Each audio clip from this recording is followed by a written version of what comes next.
आज आपको इस क्लास में use of an article and का प्रयोग बताने जा रहे हैं। उसके लिए कुछ रूल्स हैं, रूल्स और उसके एग्जाम्पल कुछ है, एग्जाम्पल का रूल्स द्वारा आपको समझाएंगे। रूल 1 में है an is used before noun who का first letter is pronounced as Hindi vowels A to H. कहता है कि एंड का प्रयोग उस नाउन के पहले किया जाता है whose the first letter is pronounced, जिसका फर्स्ट लेटर हिंदी वॉवेल की तरह प्रोनाउंस होता है, मतलब उच्चारित होता है। मतलब दिस नाउन का फर्स्ट लेटर हिंदी वॉवेल की तरह प्रोनाउंस होता है मतलब उच्चारित होता है। उन नाउन के पहले एंड का प्रयोग किया जाता है। अब हिंदी वॉवेल कौन कौन से हैं? आ से आ तक। एग्जाम्पल में एन आई, इसका मतलब है कि आई का ये वॉवेल ई भी वॉवेल है और हिंदी वॉवेल के अनुसार आ आया।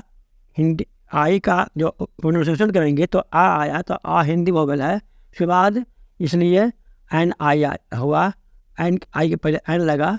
फिर एन एग में एग का प्रोनाउंसिएशन किए तो एग का ए हुआ, तो एक के पहले एन लगा, मतलब एक के पहले एन लगा।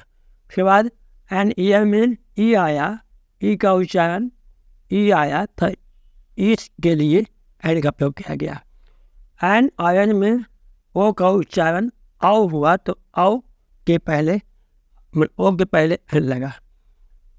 फिर एन एक्स में ए का उच्चारण आई हुआ, तो आई के लिए एन का प्रयोग किया गया। एन ऑनियन में ऑनियन का उच्चारण ओ से हुआ, इसलिए ओ के लिए एन का प्रयोग किया गया, तो एन ऑनियन बन गया। एन एप्पल में एप्पल के ए का उच्चारण ए से हुआ, एप्पल के उच्चारण हिंदी उच्चारण ए से हुआ, तो ए के लिए एन लगा।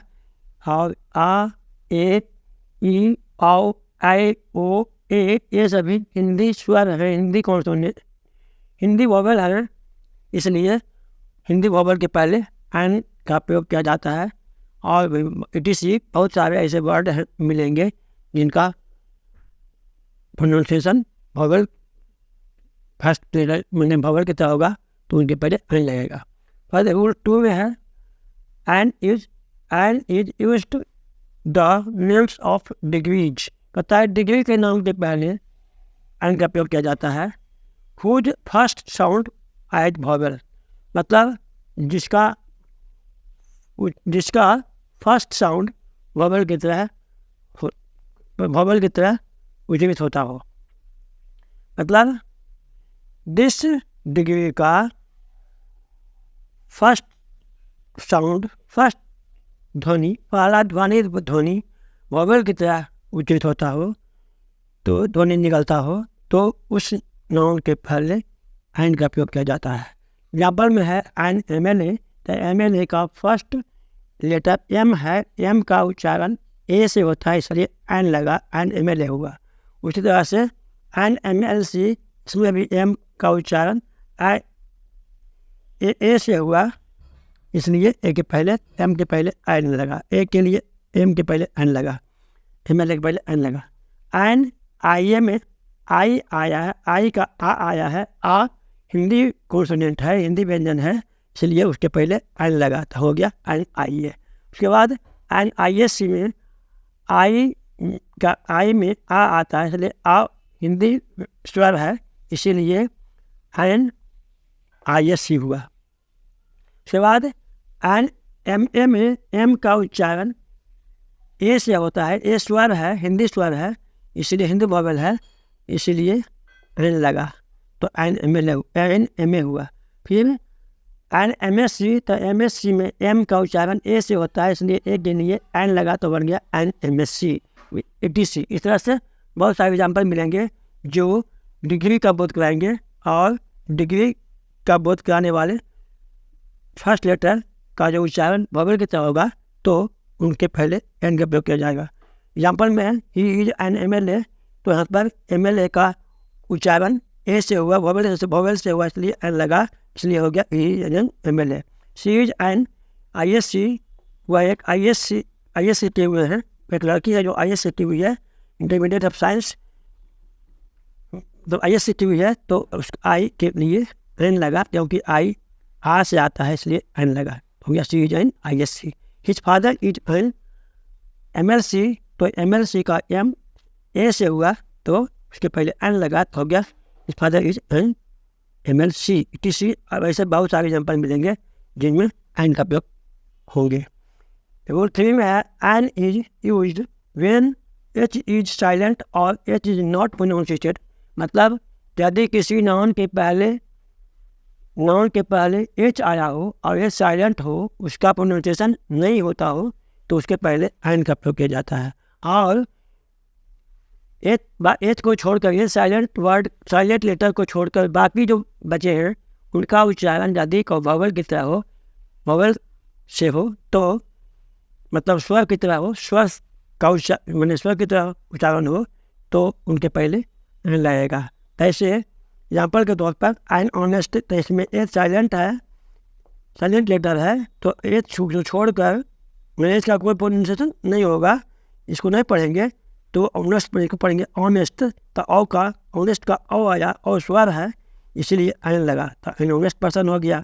उसके बाद एन आवर, यहाँ आवर नहीं पढ़ेंगे, एच को नहीं पढ़ेंगे इसलिए आवर पढ़ेंगे, तो आवर में आ आया इसलिए आप वॉवेल है, स्वर है, इसलिए एन लगा। उसके बाद हाफ एन आवर, यहाँ भी आवर में आ आया है इसलिए आ हिंदी स्वर है इसलिए एन लगा, तो हो गया हाफ एन आवर। उसके बाद एन ऑनरेबल पर्सन था, इसमें ऑनरेबल में एच साइलेंट है तो ऑनरेबल पढ़ेंगे, तो ऑनरेबल में ओ आया और हिंदी स्वर है इसलिए एन का प्रयोग, इसके पहले एन का प्रयोग हुआ, तब हो गया एन ऑनरेबल पर्सन। उसके बाद एन ऑनेस्ट मैन, यहाँ भी ये साइलेंट है तो ऑनेस्ट पढ़ेंगे, तो ऑनेस्ट में ओ आया इसलिए और स्वर है, हिंदी स्वर है, हिंदी वॉवेल हैं, तो उनके पहले एन लगा, तो हो गया an honest man.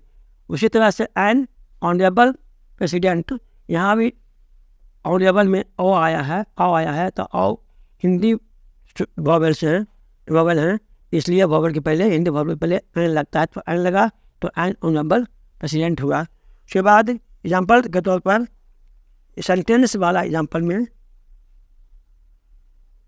Gandhi ji was an honourable person या ऑनरेबल मैन, तो ऑनरेबल में एन लगा क्योंकि वो ऑनरेबल का ओ आता है इसलिए ओ के पहले एन लगा, इसलिए Gandhi ji was an honourable person हुआ। उसके बाद he was an honest boy, या ऑनेस्ट में ओ आया इसलिए ओ के पहले ओ स्वर है, हिंदी स्वर है, इसलिए एन लगा, तो बन गया he was an honest boy.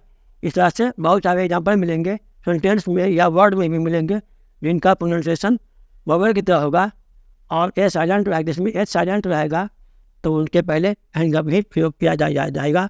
और इस तरह से आज का क्लास यहीं पर समाप्त होता है। यदि वीडियो आपको पसंद आया हो, अच्छा लगा हो, तो वीडियो को लाइक कीजिए और अपने दोस्तों या मित्रों के साथ शेयर कीजिए। यदि हमारे चैनल पर नए हो तो हमारे चैनल को सब्सक्राइब कीजिए और बेल आइकन को प्रेस कर दीजिए, ताकि आपको वीडियो बनते ही नोटिफिकेशन आपको सबसे पहले मिल जाए। और वीडियो कैसा लगा हो उसके लिए आप हमें कमेंट करके बताइए।